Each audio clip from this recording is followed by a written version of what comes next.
Five co-workers drew to Sichuan. Only four made it, and the fifth vanished without trace, leaving behind a shattered bus, a ghostly passenger, and a warning from a stranger they never saw again. Welcome to Alex Storytime, and I am Alex.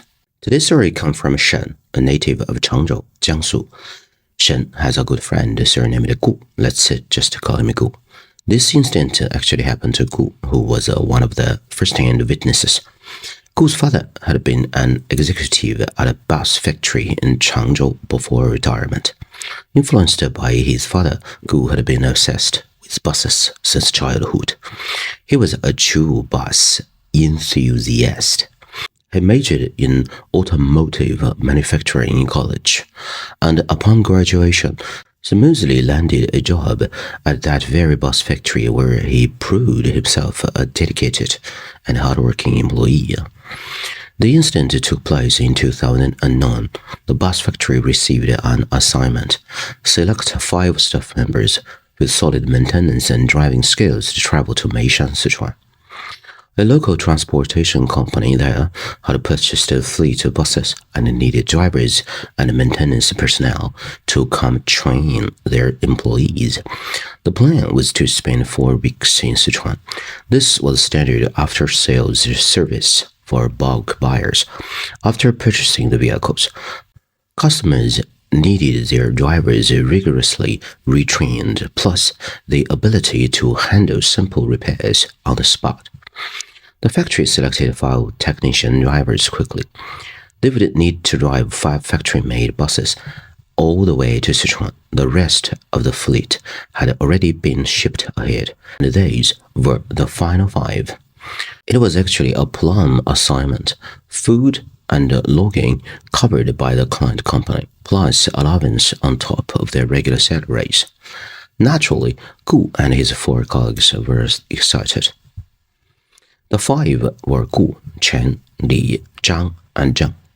Chen served as team leader. They prepared all the teaching materials, training aids, and paperwork needed for the assignment, then set off as scheduled. Chen drove the lead bus, with Li bringing up the rear.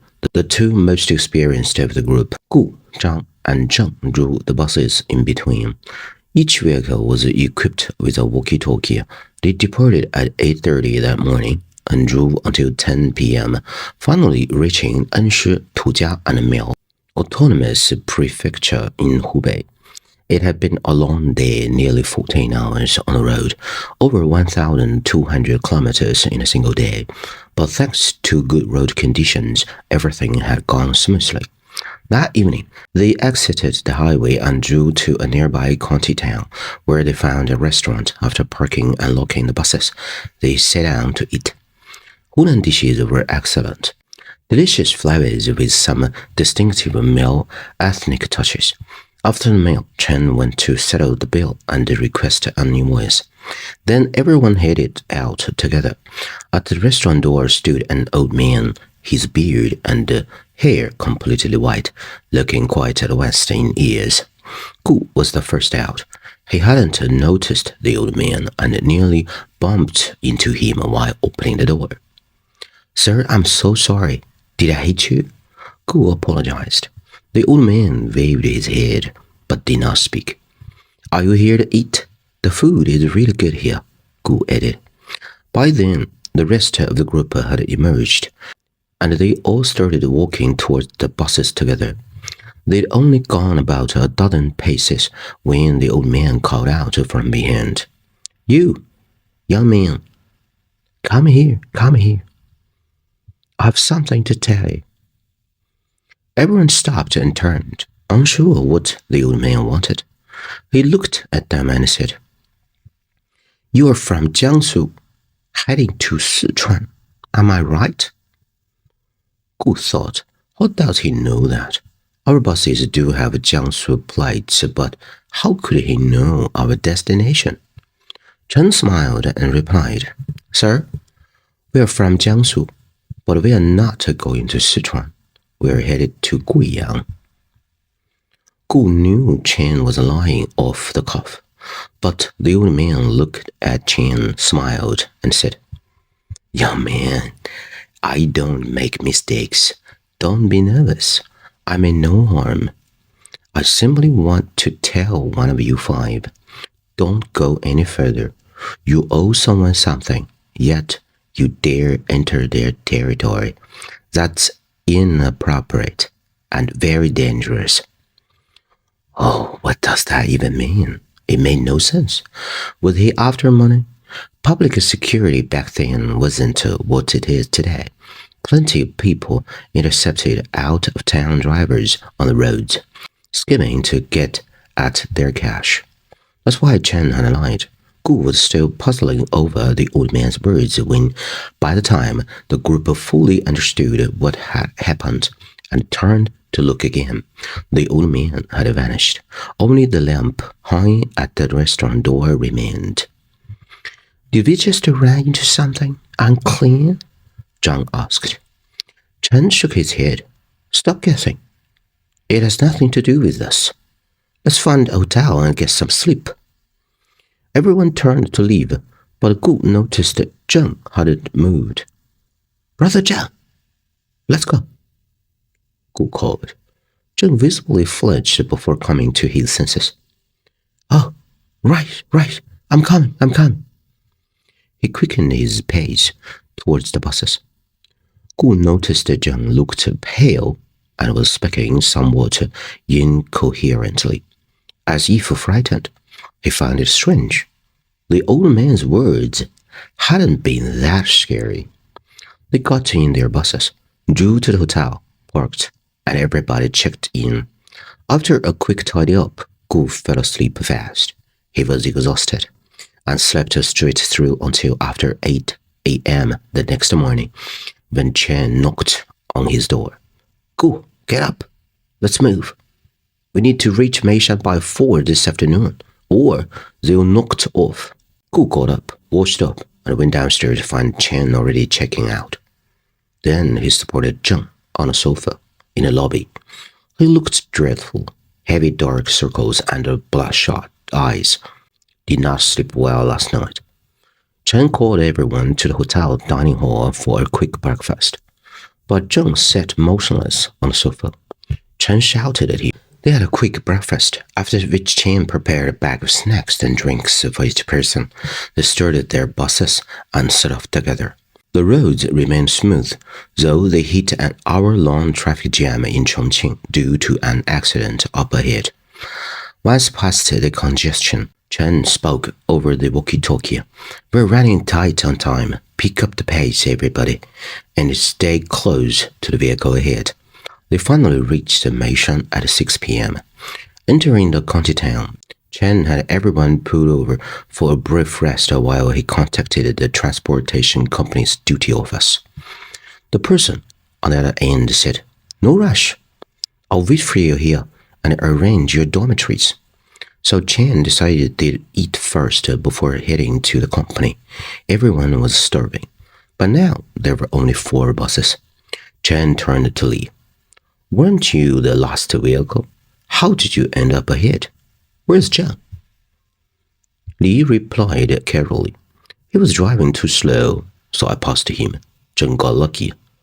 Picked up a private fare. In those days, it was common for long-distance drivers to pick up passengers on the side. It was along the way, and they could earn some extra cash, dropping them at their destination, quite different from a Western hitchhiking culture. Li continued. When I passed him, I saw a woman in gray sitting behind the driver's seat, probably giving someone a lift. He'll be here soon. Chen wasn't worried. Let's go eat first. He should arrive shortly, he said. But after an hour, the 4 of them still hadn't seen Zheng. Chen grew worried and went to wait at the restaurant entrance. The restaurant fronted the main road. If Zheng passed by, he'd surely spot the 4 parked buses. Gu went out to join him. After another 15 minutes, Zheng still hadn't appeared.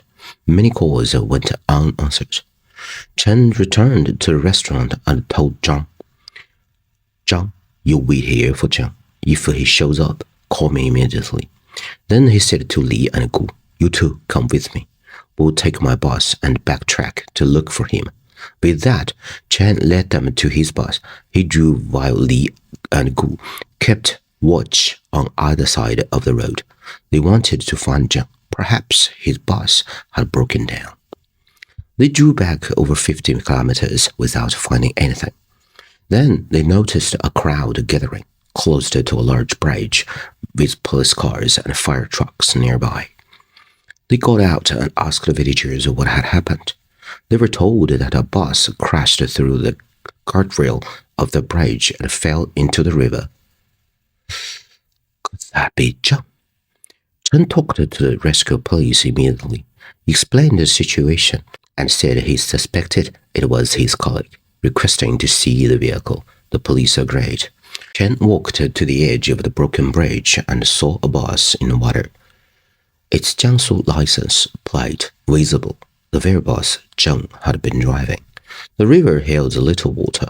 Zheng's bus was nose down, tail up, nearly vertical against a bridge railing. Firefighters had already descended to carry out a rescue operation. Soon, the traffic police mobilized 2 cranes.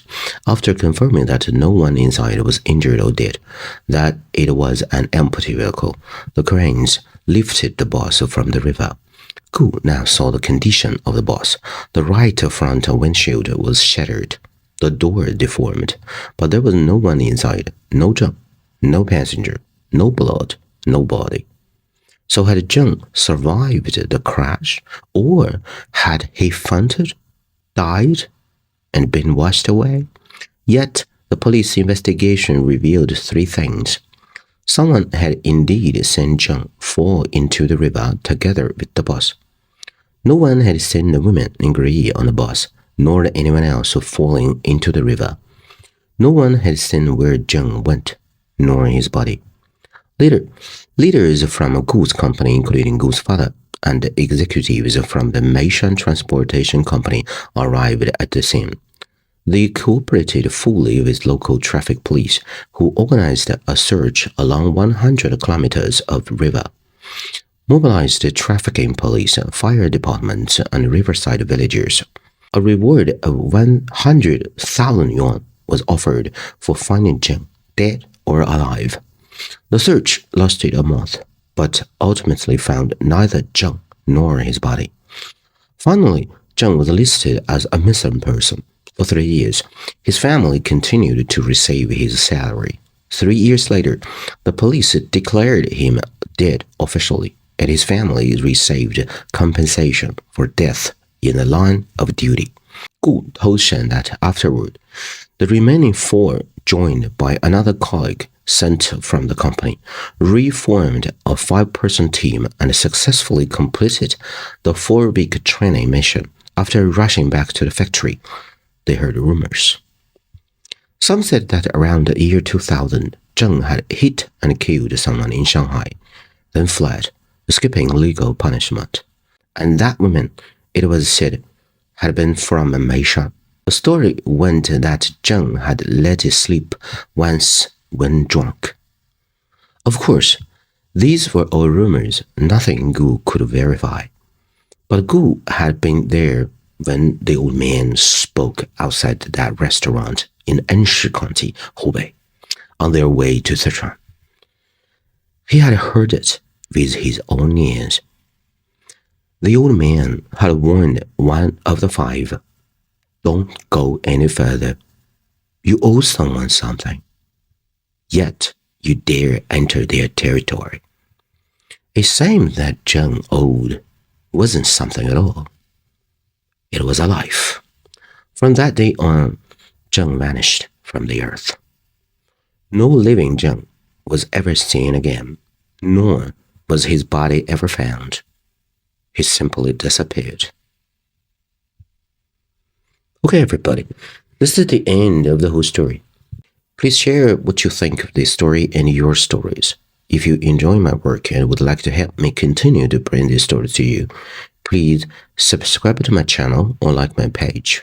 Give a thumbs up to the stories you appreciate, and share your thoughts, opinions, and comments. I love to read them. Share the stories with anyone who might find them enjoyable, and I need a co-editor. a native English speaker to make these stories better. Thank you, everybody. This is Alex's story time on IMX. I got a lot of good stories to share with you. So, see you in the next one. Bye-bye.